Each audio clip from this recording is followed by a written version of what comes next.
Radio Week 2026. Smart ideas for radio and audio operators.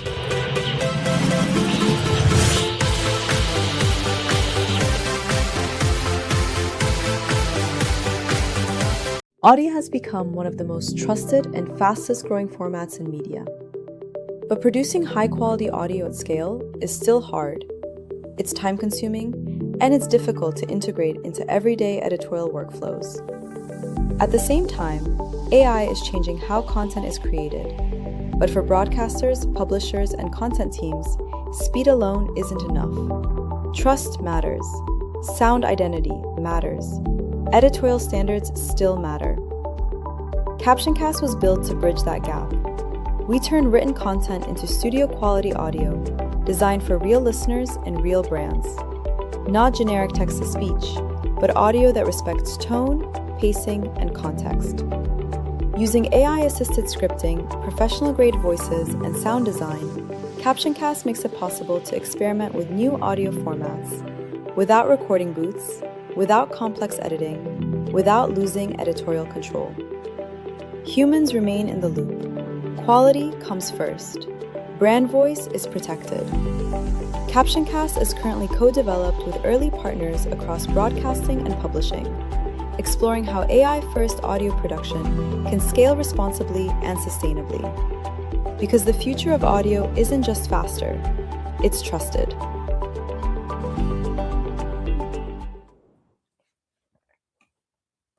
Welcome to, yes, I am on. Welcome to Radio Week Day 4. Thanks for joining us from wherever you are in the world. We saw tons of registrations for this particular one brought to you by CaptionCast. And there's a good reason for it, because nobody knows what CaptionCast is yet. And that's what's so exciting about this particular webinar, is you're going to learn about a technology that's very early in terms of being introduced to the market. Obviously, the people behind it, that's Detlef Wiese. He's right here. He's the inventor. He's done lots of inventions. If you put his name into AI, you'll find some amazing stuff, but you won't find anything about this particular invention. So wonderful that you're here to hear all about it today. I'm going to get everybody to introduce themselves in a little while, but what I want you to do, those of you that are watching, please feel free to click on comments, say hi, tell us where you're from, because it's really good for us to know that you're listening from all over the world. That's number one. The second thing you have a very important responsibility around is sending us your questions. So feel free, again, using that comments tab, to send any questions that you have around this and about this technology while you're hearing from our experts about it, because there might be specific things you want to know. I'm sure there are. And the only way we'll know what you want to know is if you tell us. And we encourage you to do that throughout the session. So again, brilliant to have all of you here. This is day 4 of RedText Radio Week, and let's start with the introductions. First, Isabel Wiese. I think you're probably related to the other Wiese, right? Yes, yeah, I'm the daughter, just to be clear. Yeah, perfect. So hi, everybody. I'm Isabel. I'm leading product and go-to-market at CaptionCast. And my work actually sits at the intersection of editorial content, brand voice, and also AI audio workflows. So as we have been developing these audio workflows, my focus has been on a very practical question that broadcasters are dealing with right now. How do you scale output without losing tone, trust, and editorial responsibility? So I'm also here to show a few practical use cases and learnings from what works, what still needs some work, and how you can take a first step into implementing these technologies into your radio station. Fabulous. Thank you for that. You've already seen how many people from all over the world. We're flashing them up. Rotterdam, Lagos, Nigeria, Durban, South Africa, Johannesburg. It's brilliant. Let's start with you. Let's go on to you, Valentino. Tell us a bit about yourself. Absolutely. Thanks a lot. Thanks a lot for the invitation. Glad to meet all of the people around the world right now. I'm speaking from Rome, and I'm actually a technologist. So my focus are emerging technologies and how these technologies can be used for business, for impact, also, of course, responsibly. I'm professor at the Rome Business School and also program director of the International Master in Artificial Intelligence. And today we are going to talk a little bit about how AI is reshaping actually the audio scene. My another focus is also digital ethics and digital privacy. especially in the European ecosystem. So all of the topics that we are going to discuss are the intersection of this opportunity and, of course, some criticalities to take into consideration. Thank you, Valentino. Quentin Howard. And you're muted. It's always the way, isn't it? Hello. You did that on purpose. You wanted a Yes, CaptionCast to caption you, right? Of course. Good afternoon. I've spent 50 years nearly in radio watching the arrival of the next big thing, which has been the disruptor. I mean, do you remember Buggles' video killed the radio star, started MTV? What happened to MTV? I think radio survived. So we've lived through digitization, DAB, networking, podcasting, the arrival of all these new disruptors, and the successful broadcasters have embraced them. And that's what we're here to do today. We're not here to kill the existing craft of radio. We're here to enhance it and then to industrialize the mundane. I'm looking forward to it. Fantastic, Quentin. Thank you. And Detlef is the founder of CaptionCast as well as Ferncast. Tell us a little bit about yourself, and then we'll go straight into the discussion. Sure. Detlef. Thanks, Omar. Yeah, I'm passionate about audio since my childhood, playing instruments, composing songs, then moving into my studies, doing research a lot in different areas of mainly audio communication, immersive audio. And so now with this break during the last years in machine learning and AI, due to the availability of so much high computational power, there's so many opportunities, pros and cons. It's always both sides, and so this is the result of one idea. Actually, I need to say that this idea came up actually during the Red Tech Summit last year, and on the travel back with my wife, we discussed a lot about this, and so that was at least was the start. So I didn't want to miss to mention that. Oh, that's very kind of you to mention something. Have you there again this year in June? Thank you for that little plug, Detlef. We didn't even pay you for it. So now with AI and so many radio stations using AI in multiple ways to try and create efficiency, sometimes to replace people, sometimes to enhance content, there's an issue that arises among broadcasters. And this issue is about sameness. If everyone uses AI-driven audio productions, how do different radio brands stay distinct? Because that's one of the issues that's going to be quite pressing for people. What do you think, Detlef? Well, I think if we look today without AI, or we look into the past without AI, of course, radio stations were able to make a difference, and there is the possibility that they stay distinct. The question could also be other around: why should AI make this different? And I think what we probably have learned, and I guess also in the audience, tied to everybody from so many areas of the world, probably a lot of people in the audience are aware what are the possibilities and the potential to use AI. It's also the question, how do we linguistically tell AI the task? And I think, well, let's say if I ask for a summary of something without any additional comment to an AI, I may get similar summaries from the AI, from an LLM. If I be more specific and say, well, meet this tone or that tone, I get probably different summaries. And if I give, let's say, a sample of my own style, of my own linguistic style, writing style, then I may get something which is coming close to me. It's probably similar like when you ask a friend for an opinion, you are pretty sure your friend has a character, and when you ask this friend, you get an answer matching his character, his personality. When I ask AI, then the AI has no character, has any character, because it has been learning things from everybody and from so many millions of hours of content. So I have to be probably very specific. And coming back to your question, radio stations. I mean, what do they need to distinct? I mean, they need to be their own brand. They need to have their own tone, their voice, their editorial content, maybe their position also, depending what radio station it is. So when they go in the next step now, and of course lots and some have already, with AI, then I think it's important that they do not go with AI very generic, but very specific. And then they take their character, their radio station tone and put this also in the tasks they bring to the AI. And then hopefully they get what they want. And if they don't get what they want, I think they have to rearrange their question. They have to rearrange their task so that the master keeps the person, the human being, and the result is evaluated by human beings so that the radio station can stay.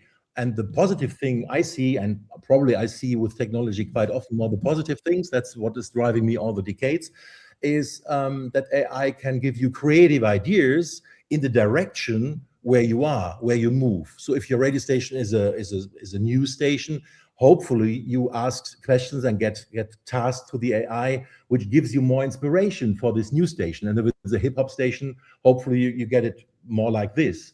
And it's our task, the task of human beings, to keep it under control and to keep it in shape. Yeah. Okay.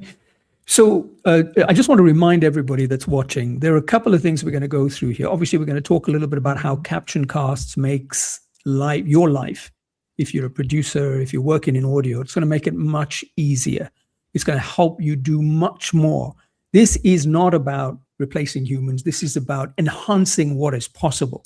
So that's a really important point to make. The other thing was we're going to show you through this not only how you can scale content, because you're up against hyperscalers, the Googles, the Facebooks, et cetera, and you have got to increase your content output. We're also going to show you how that's going to be monetized. So there's a lot of exciting stuff coming up. But again, feel free to send your questions through. Isabel, there's a case study that will, I think, illustrate what Detlef just spoke about, that you can have the same content, but it can sound distinctive.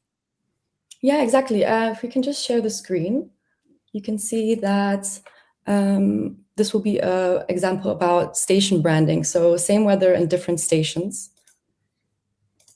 Let's see. So as we know in many radio groups today, things like weather reports are produced once and reused across multiple stations. And usually the facts are, and the way it's spoken out is the same, but only the music bed changes. But what we are realizing is that for listeners, branding isn't just about the music, but also about voice and tone and delivery. And that's really what makes a station really recognizable and trustworthy. All right, let's go to the next one. So we can see here where we take one sentence and this is then transformed into a different delivery and tone and voicing and music. So if we start for the first one, we see a calm female voice with warm delivery. In the afternoon, there may be a few light showers, mainly along the coast. Perfect. And then as the second one, we would have a morning show with a more upbeat tone. So, quick look at the weather for tomorrow. It's going to be partly cloudy with temperatures somewhere between 18 and 22 degrees. And or if we want to keep it very close to the facts and neutral, it could also sound something like this. Tomorrow will be partly cloudy with temperatures ranging from 18 to 22 degrees. And yeah, I think what is important to take away is that the content doesn't change, but the sound identity does.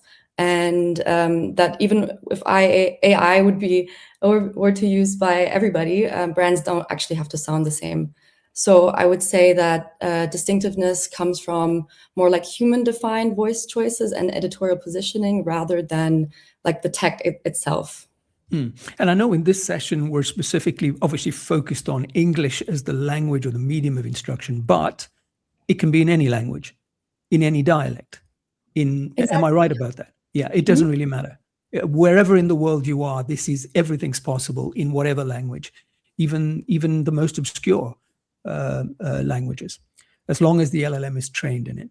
So let's talk about the next aspect of what is possible. Quentin, I want to bring you in. With automated audio production, why is it relevant for radio organizations today? The whole process of AI and automation. What difference does it make in people's lives? Well, these days, you're not just a radio station. You're a content factory. You've got to be on TikTok, Spotify, YouTube, mobile, FM, DAB. The audience expectations are rising. They want us to be on any platform that they have. with the best kind of content for that platform. So it's no longer a sort of that'll do, we'll just recut something from the breakfast show and stick it across all the media. You need to refocus that content. As we just saw in that simple example of a weather forecast, you take one piece of content and you let the AI do the refocusing, the rebranding, but you keep that integrity of the audio quality. And it's the only way that we can close that gap, without breaking your team. It's kind of the scissor effect, on the one hand, budgets and staff are being reduced and the competition is higher. And on the other hand, we've actually got to be more pervasive. We've got to be on more platforms.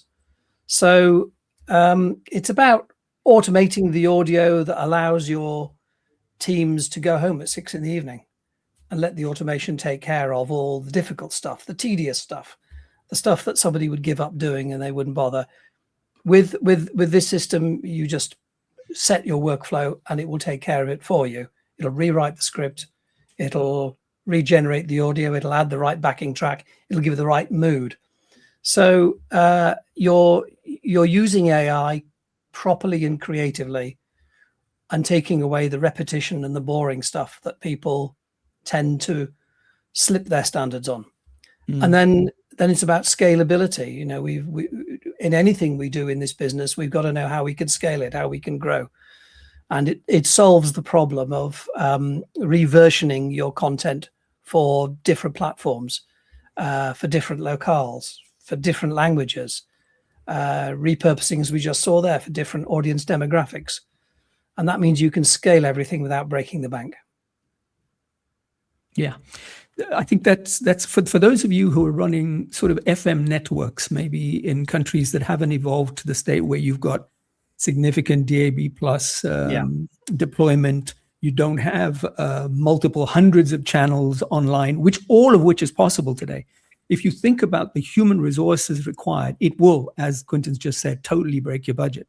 But when you get to that point where you've got 10, 12 other channels, each segmented very tightly around a particular audience, you are going to need this kind of technology so you can manage efficiently, because your shareholders, if you're in a commercial operation, are certainly not going to pay for 10 other people to man shows and do weather reports and so on. So I think that's where that's coming from, Quentin. Is that pretty much? Yeah, it's scalability. Scalability means lots of things. You want to grow, you might grow by acquisition, or you just want to be on lots of different platforms. You've got the talent. You've put a lot of effort into creating the breakfast show and making that the best it can possibly be. Now you can make every variation of that the best it can possibly be without employing loads more people to do it. And I think that's the magic. That's the secret sauce here. Isabel, have you got a demo for us on this?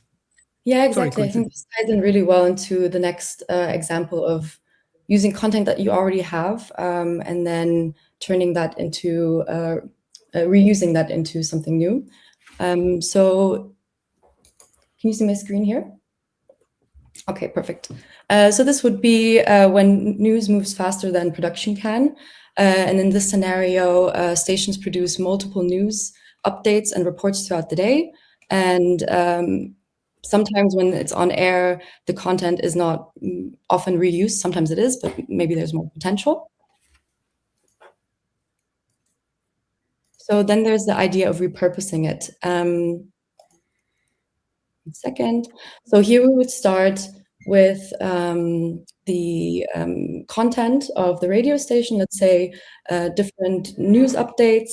Obviously, the audio already exists, so you would then have to transcribe it into text, and then it will be then editorially summarized. And then we can actually have an automated audio update, which can also have a specific tone and voicing. And let's just have a little look in it. This is the Dayline Briefing, your concise overview of the key developments of the day. We begin with the main headlines. Today's summary includes a rise in respiratory infections, shortages of essential medications, and new recommendations aimed at supporting everyday well-being.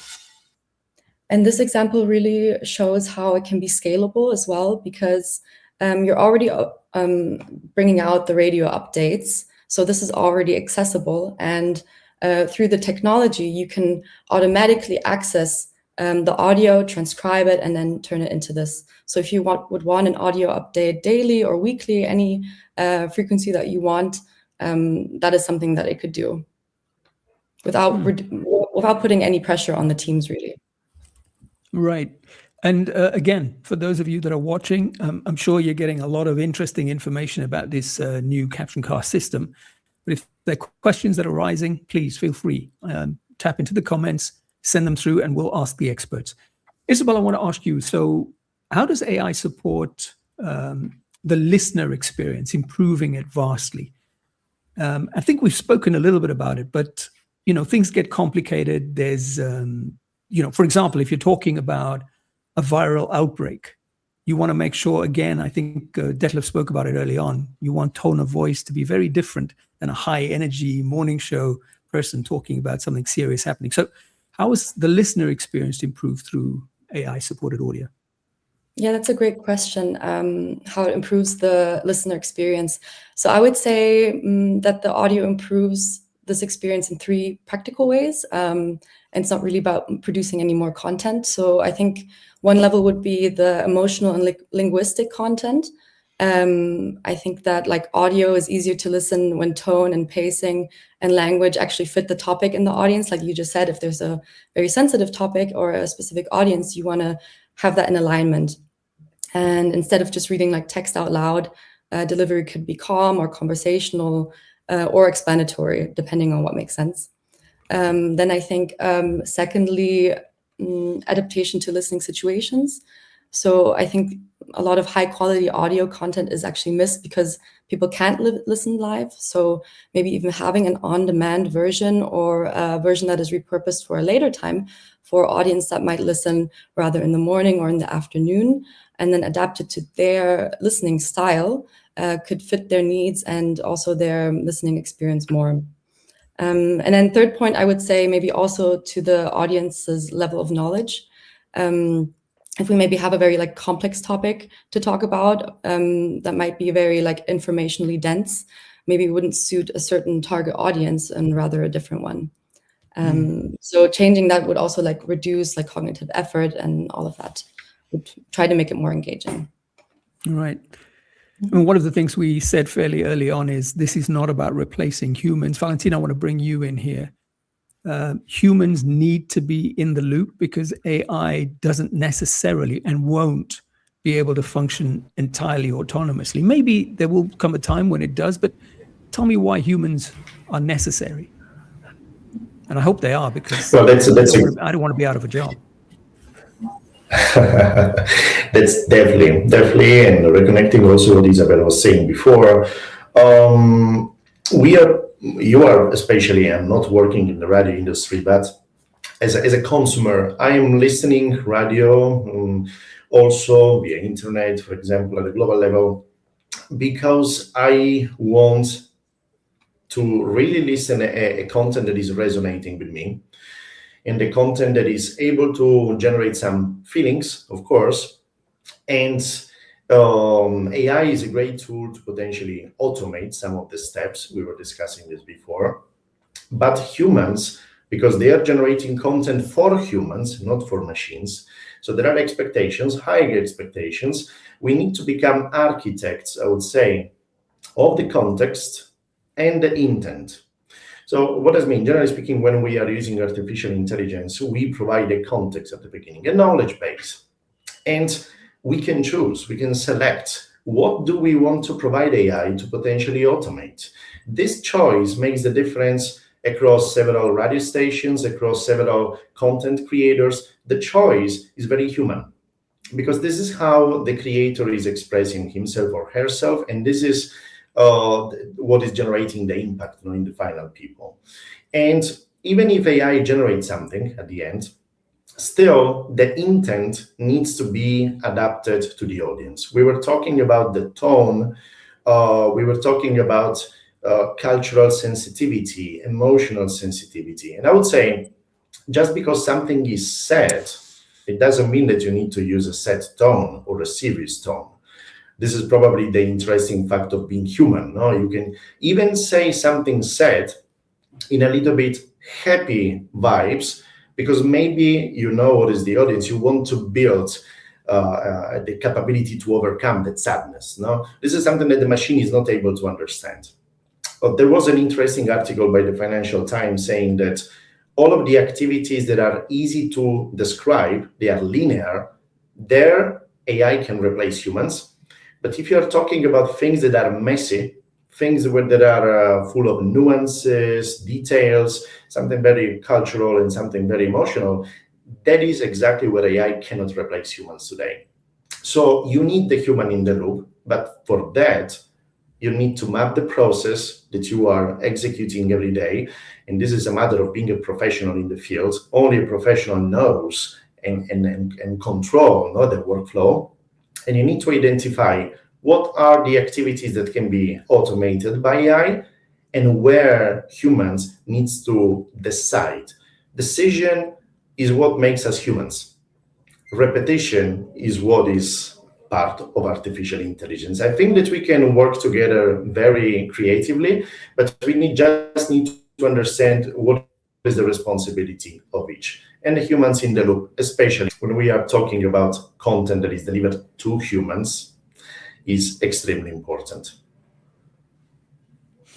I want to remind everybody that's watching, thank you, Valentino. I want to remind everybody that's watching, we are going to get to questions around making more money, because obviously that's important. So we are going to get to how this helps you generate revenue, but we are also going to talk about how this makes your life easier and creates greater efficiency. So all of that is still to come.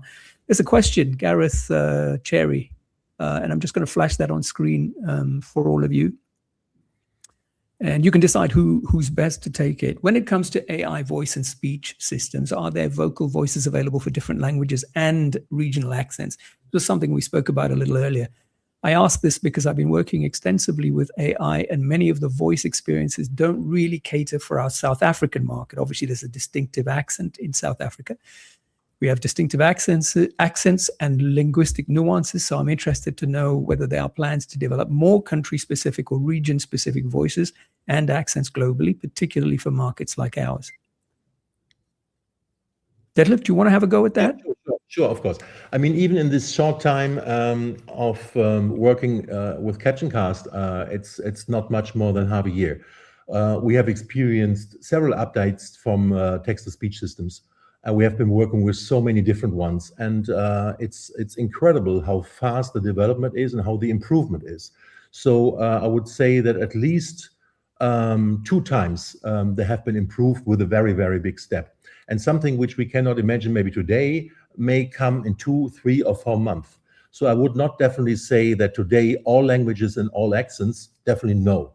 And our task and responsibility at CaptionCast, for instance, is that we only release languages where we have trust, where we say, because there is a very important thing which we have not touched yet, is also the question of how many errors can be, how many failures can be in an AI-produced area. So we have to introduce control of AI, and if we want to do it smart, then we have another AI controlling the AI, and there are lots of different technologies doing this, so that at the end, you get a really, really good output. And I'm fully also with Valentino, because I think there was this question, but also Valentino said a lot about the response. There is this high responsibility of human beings. On the other hand, there is this opportunity to, with the right skills, and we need more people with linguistic skills, for instance, because we need people who talk with AI to get the best out of it. So, for instance, you have this station where, and when I'm in the car, I listen quite often to stations. Sometimes they repeat things. But there is, when I drive in the morning and arrive back in the evening, maybe I hear the same thing. There is no need, because maybe there's another audience. So change it and change the tone. And if, let's say, certain things are not yet working, they may work in 2-3 months.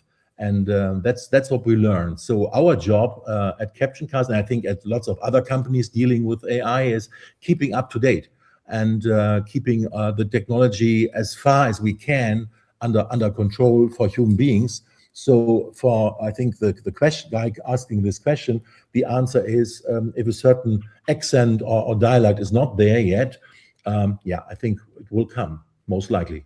And we can train. Just one more thing, we can also, of course, we can also train AI by ourselves. We can create a station voice. We don't have to rely on voices which are there. So that's something on top we can do. And if there is a need, I have talked with lots of people who have experience with this. They are very happy. It's a long process. It's an empirical process. And lots of things you cannot read in a book. It's not there. For instance, like Isabel, me, and our team, we have learned empirically in the last month so many things. That's know-how we build, and probably others do the same when they do other jobs with AI as well. And so it's an extremely exciting time. I want to just emphasize, Gareth, that even as RedTech, we're researching all the time for our different articles, our newsletters, and our magazines. By the way, the January-February issue is now out. Make sure you subscribe and get to have a look at it. These farms, these companies are harvesting voices, accents, regional dialects extensively now around the world. So it's not going to be too long before you're going to get a very authentic South African accent. You're not going to be able to make out the difference between Rassie Erasmus saying something and an AI version of Rassie. That's for rugby, obviously, because there's so many South Africans here. I'm just one of the greatest rugby coaches in the world. I had to mention him. But yeah, you won't know the difference. And that is happening as we speak. May I add just one point? Across the world. Sorry, say that again.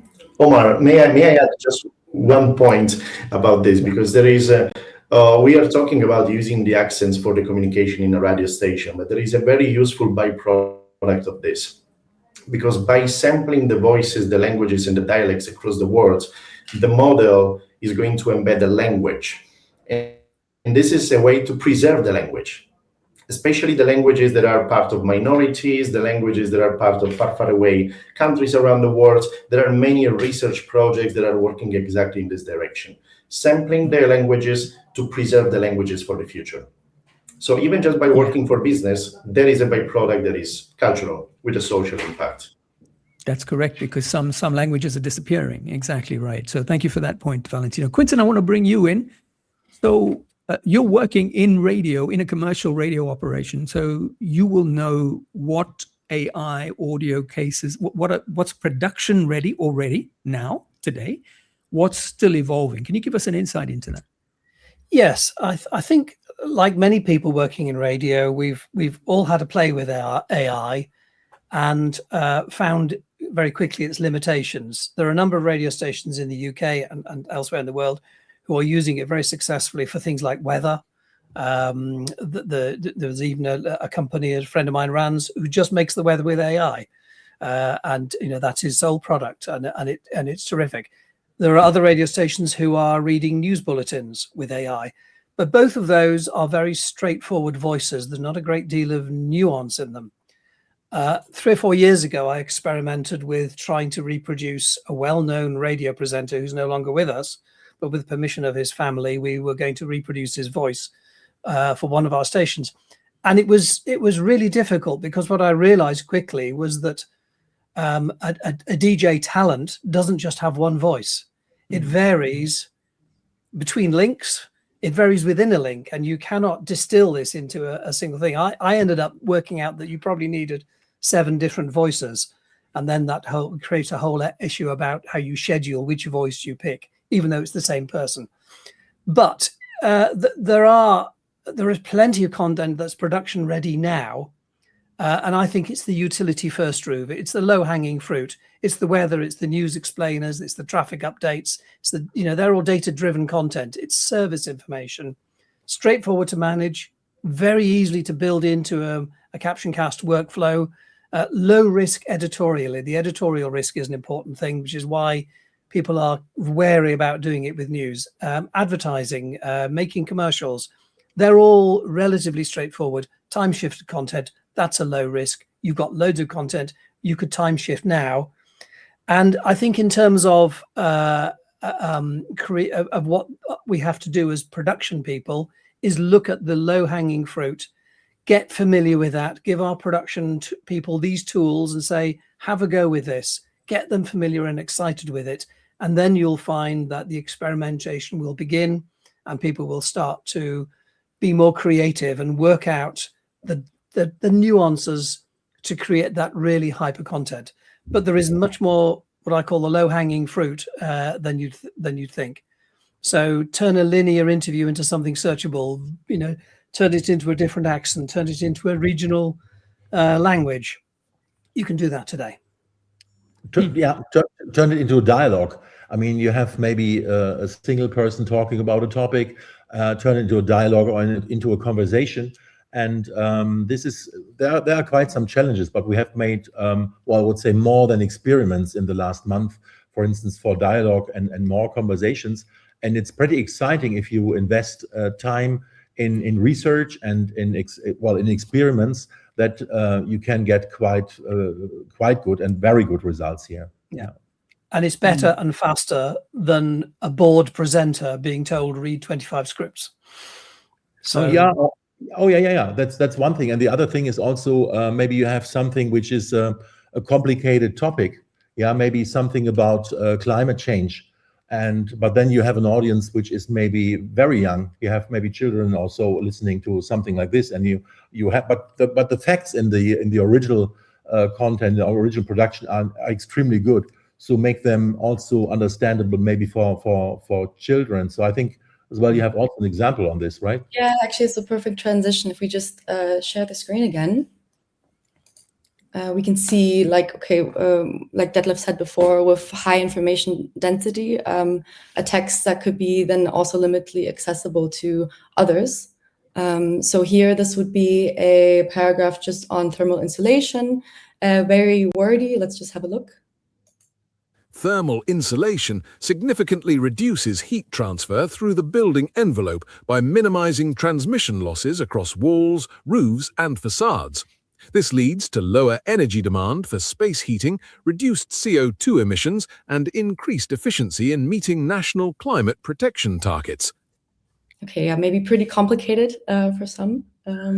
Let's see in the next slide, where we can also identify potential for reuse.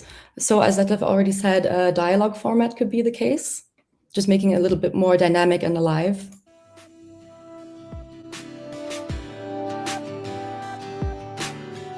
So, why does insulation actually matter so much for the climate? Good question. Basically, insulation keeps heat inside buildings, through the walls, the roof, all of that. And when less heat escapes, we need less energy for heating, which means lower CO2 emissions. Exactly. And then in the second one, this would be more child-friendly explanation. Think of your house like wearing a warm jacket. Insulation keeps the heat inside, so we use less energy, and that helps the planet. And then finally, just the on-demand educational format.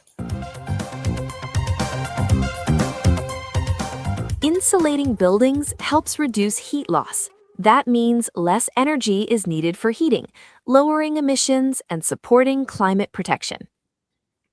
Yeah, so I think key takeaway is pretty simple. You heard like the same facts, but then just a different audience, and then a restructuring of the text and tonality of things, which allows reaching a broader audience and still like reducing editorial risk.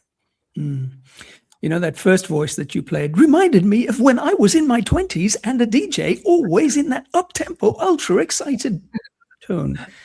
Cool. Valentino, humans, we keep talking about this. This is not meant to supplant human innovation, people in studios and so on.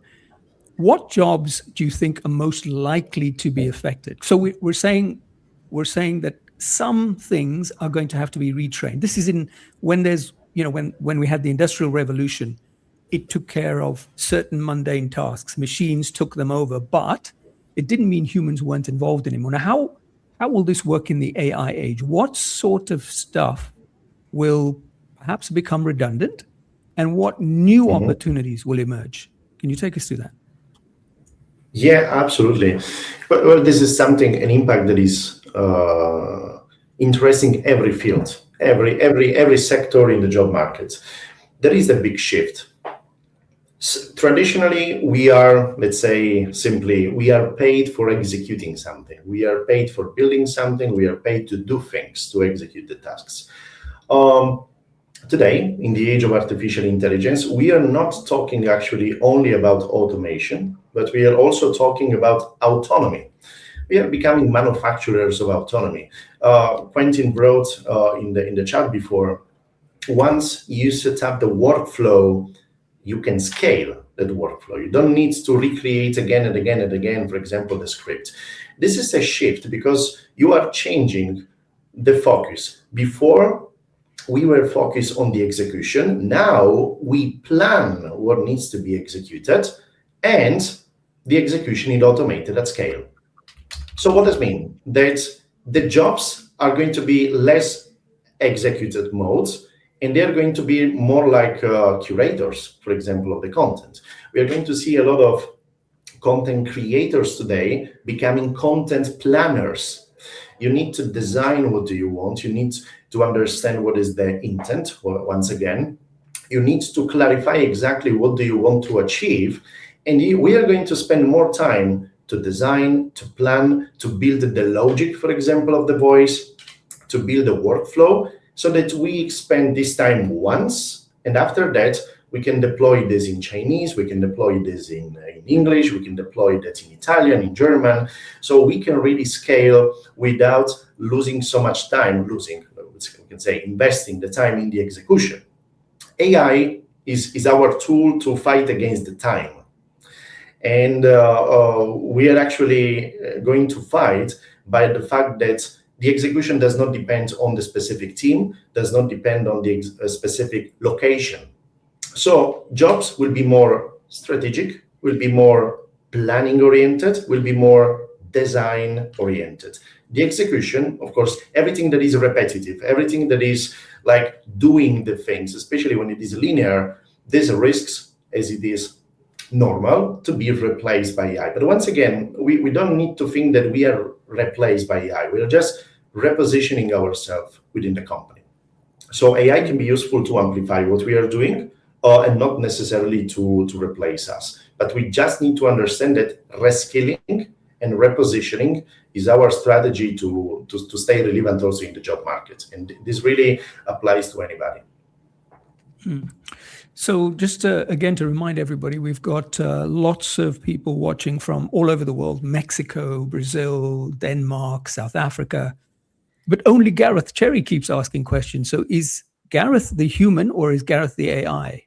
I don't know. Let's go to this particular question that's come through from Gareth. With AI tools now making it easy to create high quality radio jingles and bed music, often without paying traditional royalties, I'm interested whether the audio industry will be looking at tightening regulations around AI-generated music, or is this space likely to remain largely untouched for now? This is a big issue of controversy, actually.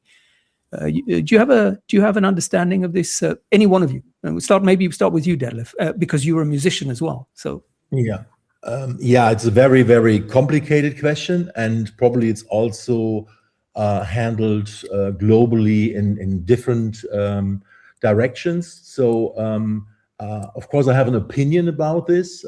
This I can of course share, but the result, how it will be regulated, or which things are regulated, I don't know. I mean, we look into the AI Act in Europe. There are definitely regulations, but they don't apply in other continents. So with this audience we have, which is very spread around the globe, it doesn't make much sense to maybe talk about the AI Act. In terms of music, yeah, I think that, of course, people who compose and own rights would be good if they get remunerated and get also compensated. But how this all will move into the future, I have no idea. Does anybody else have one venture? There's a parallel conversation going on about AI cloned voices and actors' voices being used. And that's playing out in real time now. I would imagine that will become a licensing. Actors will license their voices in just the way that musicians have licensed music. The difference here is that we're creating music that nobody's created before. It may be the same seven notes, just in a different order, but it's not somebody's original music. I'm looking forward to the first time there is a court case for AI copying somebody else's real music, and see how the judges work that out. We remember George Harrison and and that court case. Well, that'll happen in AI, I'm sure.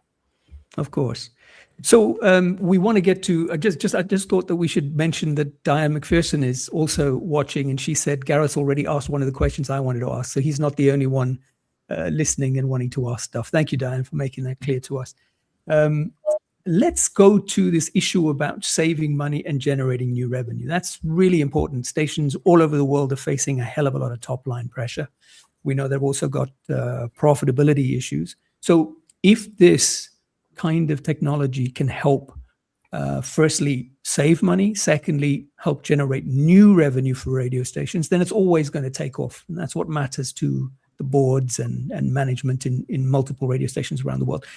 Maybe between you, Detlef, and Quentin, because you're involved in operations. Tell us how this is going to happen. Where are the opportunities for saving? Where are the opportunities for new revenue?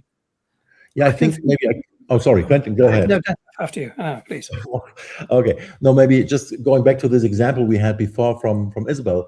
I mean, there was no rewriting of the script at all. I mean, that was going fully automatic. So there are in CaptionCast, there are templates, and you can select between a variety of templates to meet your mood of the radio station, the tone of the radio station. So that's all full automatic, and that of course will save time and money.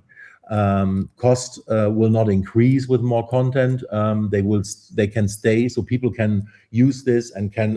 You had examples before about maybe a very small radio station, and the very small radio station can create more content and can get also probably a bigger audience with more engagement if they also reach other target groups. That's the other possibility. I sort of divide it into 4 little chunks. One is creating more micro content, as we've talked about, and variations, hyper-local news, niche advertising, the ability to create multiple sponsorship messages for different platforms, which previously was just hard to do. With CaptionCast, it's easy. There's a content life cycle. Typically with the radio, content dies as soon as it's been broadcast. That's it. But actually, with this, AI allows you to extend the life cycle by automatically repurposing content from some part of the day. And as we've seen with rewriting it or putting in different languages or different voices, different platforms, you can monetize that, produce it once and repurpose it many times. In radio, there's a traditional long tail of advertising. Overnight advertising was nearly always given away because it's never sold as part of the main package. Now we can generate meaningful content, which we can put on in overnights and start to find ways of monetizing that. The production cost doesn't outweigh the revenue anymore.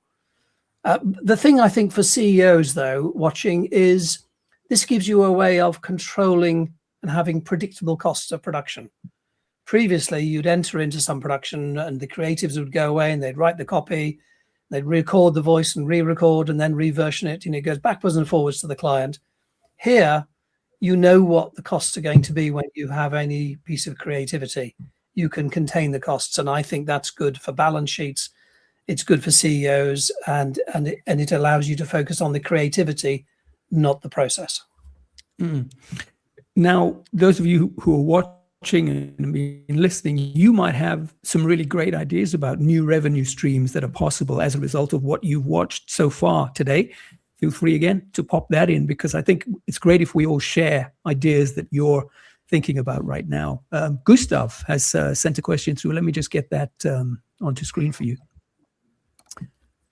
How do we integrate AI with voice recognition software so that it can mimic a voice or voiceover artist for jingles or radio adverts? Do you get that question? Anybody want to handle it? Well, as I read it, you're talking about training a voice generator, an AI voice generator on an existing voice. I think that's how I read the question. Tell me if others read it differently. Think so? Yeah. I think so. Yeah. That's pretty straightforward. We can generate voice, and you can do it yourself with. There's various tools that you can play with now. 11 Labs is probably the most famous, where you can clone a voice. And it's amazing how, in that very short space of time, these tools have advanced to the point where I can clone a voice pretty well with maybe less than a sentence. and it can give me an acceptable cloned voice. So you build that into the workflow, and you can create workflows which will do that for you. And out at the other end, that particular voice you wanted will be the voiceover for that jingle or whatever it might be. But then the issue is around trust. If you're cloning somebody's voice, I'm assuming, one, you got to have their permission. They've got to benefit out of that because you're now using their IP, if I can call it that. So, I mean, it's a good time to segue into this issue of trust. How can it be protected at scale? Maybe Isabel, Valentino, you guys can come in on this, because I think one of the biggest issues everybody's going to face, and we spoke about it in our discussion yesterday when we were talking about cybersecurity on Red Tech Radio Week, and we were saying with AI, the fact that someone can sound like someone else and say things that that person would never say, and how do we authenticate that it is who they say it is a big issue. So this issue of trust is really critically important. Isabel, do you want to have a go first, and then we'll go to Valentino around this issue of how we make sure that trust is preserved? Yeah, sure, I can go ahead. I think there's multiple levels. Oh, do you want to go first? No, please. Oh, okay. Thanks. I think there's like multiple levels. Let me try to break down a few. So I think it's more about really taking responsibility and going into the first part, which would be editorial ownership. So even if audio is generated automatically, I think there's always has to be, and I think Valentino already mentioned this before, a human who's responsible for what goes out. So not just the system. So having that little extra step, I think caters to that responsible attitude. Then maybe the second one would be consistency. So if listeners trust stations because they recognize like tone and language and values over time, AI can only support that if those values are clearly defined and enforced and not left to chance. And I think then the third part would be like transparency and accountability.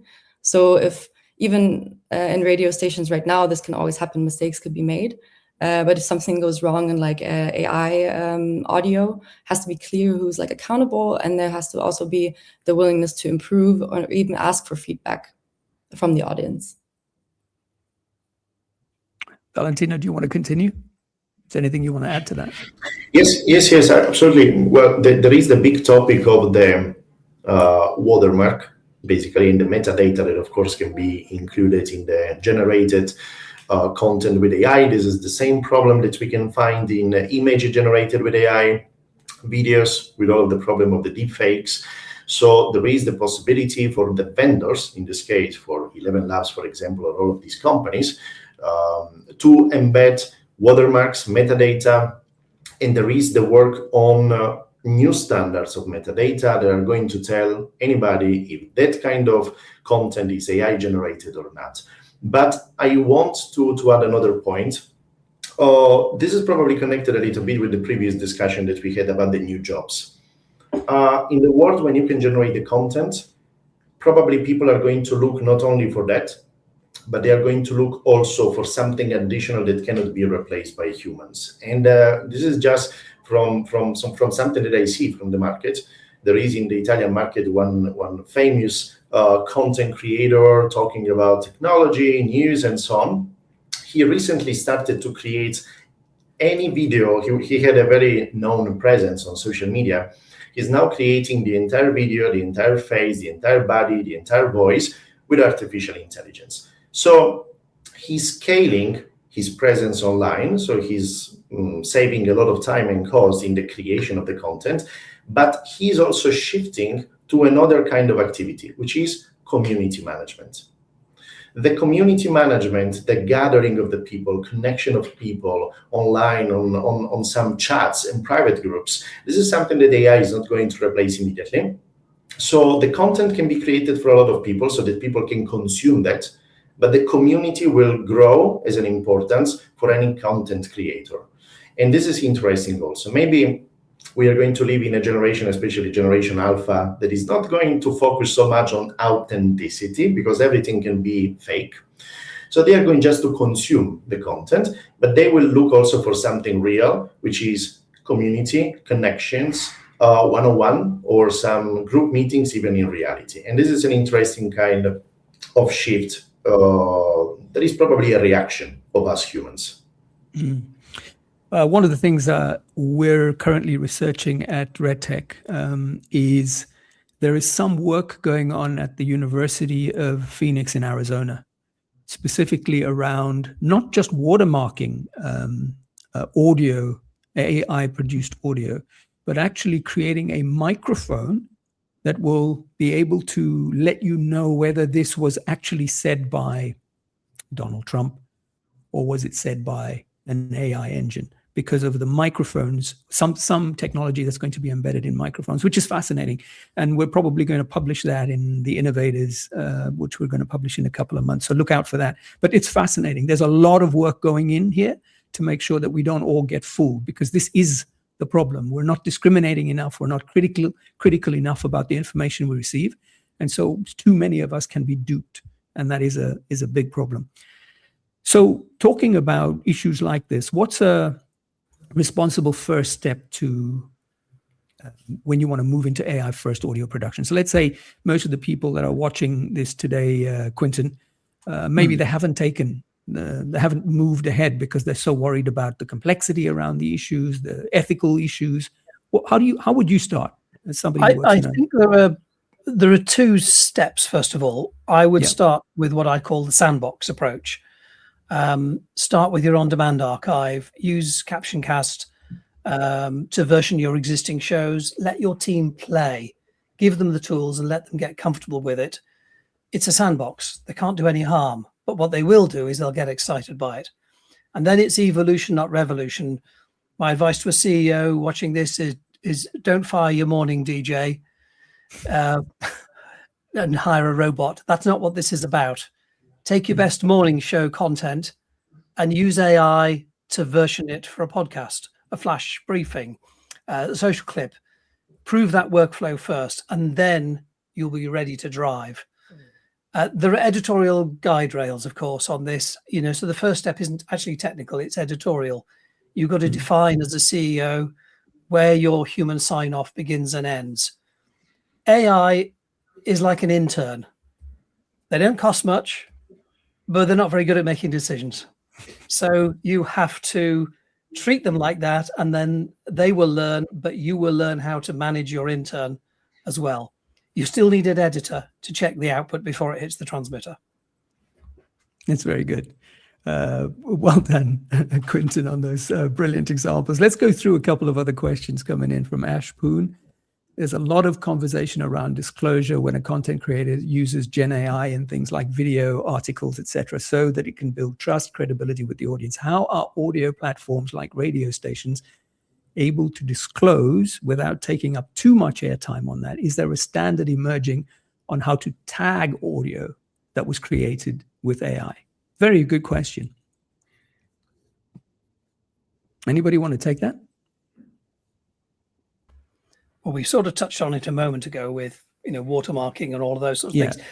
I think this is the tough question for radio stations, because a radio station exists on trust. It's people trust radio stations much more than they trust any other media. Excuse me, that's my dog making a noise. And we mustn't lose that trust. And I think there's a difficulty we haven't really addressed yet. Hang on, that is my dog. Carry on, I'm just going to let him out. Okay, we'll wait for you. Now mine is waking up because it hears that. Okay. This is that is the best watermark. Yeah, that's right. That's what tells you this is real. This isn't pre-recorded. This is live, and it's real human beings. Carry on. Just to finish that example off. One of the stations I work with, Boom Radio, we created a rock station, and the voice of the rock station, the one that is the sound of the station, is a well-known British presenter who died 20 years ago. We recreated his voice with the permission, of course, of his family, who loved the idea, and we tell our audience that this, when we need to. We don't say it all the time. We just let them know that this is an AI voice. It's pretty obvious to anybody because clearly that presenter couldn't identify the station 20 years ago. But it is, I think it is the fundamental question about how we reveal that it's AI. I think it'll come when the audience are confident with AI. At the moment, I think they are frightened by it because AI is presented in the news as being something that's going to replace everything, take over our lives. It isn't. AI is just, as I said, it's just an intern. You know, they know lots of things, but they don't quite know how to do it all. We asked for some tips, by the way. Earlier on, we said if somebody watching this has some ideas about how you can use AI to create money, create revenue sources, Gustav sent an idea that everybody can have a look at while we carry on our discussion. So that's interesting, using events and understanding what else is happening in the local area. I want to throw the next question to you, though, Detlef. So let's imagine a future, 2 years, 3 years, maybe even sooner, where many radio broadcasters are now using AI technologies significantly at their radio stations. How will that affect audiences' expectations around what to get from their audio brands as these AI voice formats become more common? What are we going to see? What are audiences going to start to expect and want and demand? Yeah, I think if we look just in a very near future, then probably things will evolve at the radio stations. There will be more content, also AI-produced content, hopefully with a responsibility, people in charge, that authenticity is guaranteed, probably very important. If we look into a more longer future, that's interesting because, I mean, when we look very much back, I'm a science fiction movie fan, and when I look, some areas are going into truth, some not. So Moon, Mars became reality, warp speed did not. And video communication got into reality, but human being transport not. When I look to voices and authenticity, Siri, Alexa, they have been done for a broader audience. I believe that in the far future, probably we get our assistants which are available. They talk in a language and in a voice we like, if every individual likes, maybe adapted to our mood, adapted to our education, maybe also take an opposite position if we want this at this moment. So not always talking friendly to us, maybe also having a discussion. And for the radio station, I think the expectation is probably that they keep their radio brand, that they keep their station identity, although getting broader with content. If they don't, there will be inflation. It will be all very much the same. So I think keeping the identity probably could be an expectation. Brilliant. Isabel, I think this one's for you. Diane asks, do you perhaps have an example of a website using CaptionCast so we can see it in a real news environment, how it works? Do you have some of that? Do you have a place that she can go to, not just her, but maybe others are thinking the same thing? Yeah, exactly. So we have a website, of course, that you can access. It's captioncast.media. And at the moment, we're actually working with different clients to develop this. So I think once we get those success stories out in the open, you'll be the first ones to hear about it. And you can also sign up for a newsletter to hear how that's being put into action. Very good. Sorry, go ahead, Detlef. No, I just wanted to add that probably very soon we also finish the customer journey so that people can play even without being customers and create and play with their own content and variations.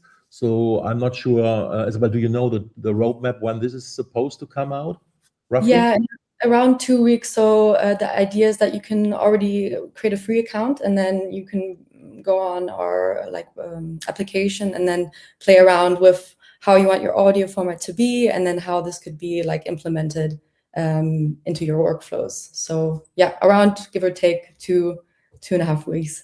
Yeah. Excellent.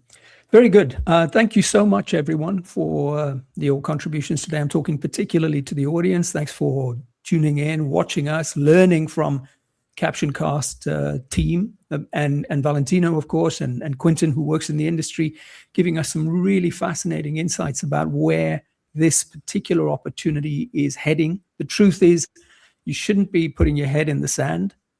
you really need to understand what this technology creates in terms of opportunities, both for improved workflows, for greater efficiency, and of course, new revenue opportunities. We don't have all the answers yet because it's an emerging area. And perhaps a year from now, when we have Detlef and Isabel and this team again at the Radio Week webinar, there'll be an entire new plethora of opportunities that have emerged because this technology is constantly evolving. So it's great that you're here to be at what is really, I don't think it's the bleeding edge yet. Well, it's not the bleeding edge, but this is new. And we're just learning how we can use it and improve our own work functions and so on. Do you want to have any last comments before I do the final goodbyes? Anyone? Valentino, Detlef, Quentin, Isabel? Or are you happy that you said I would just comment from a user point of view. Having used Detlef's systems in the past, Extreme and so on, and CaptionCast, what I find really appealing about it is that you've got people behind it who understand audio, who understand authenticity.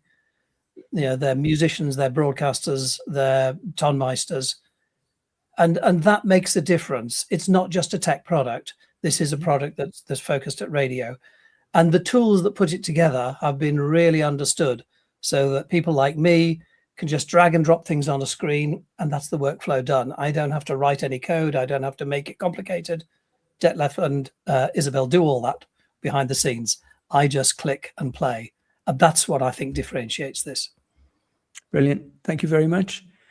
Just a couple of quick notes for all of you that are watching. World Radio Day 2026 is coming up mid-February.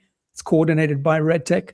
Please register and unlock a whole lot of offers and benefits. We're looking specifically for radio stations to register because there are a number of benefits, and it is actually centered around the theme of AI. World Radio Day 2026 is centered around the theme of AI. And to find out where you can register and how you can bring your radio station on board and what benefits there are, all you need to do is type in unesco.org in Google or World Radio Day, and you will certainly find it. Once again, thanks to everybody here from the CaptionCast team, Detlef Wiese, Isabel Wiese, the people who are actually inventing the next phase of AI for audio. We really appreciate you being here. Quentin, Valentino, have a fantastic day. And thanks for joining Radio Week 2026. Radio Week 2026. Smart ideas for radio and audio operators.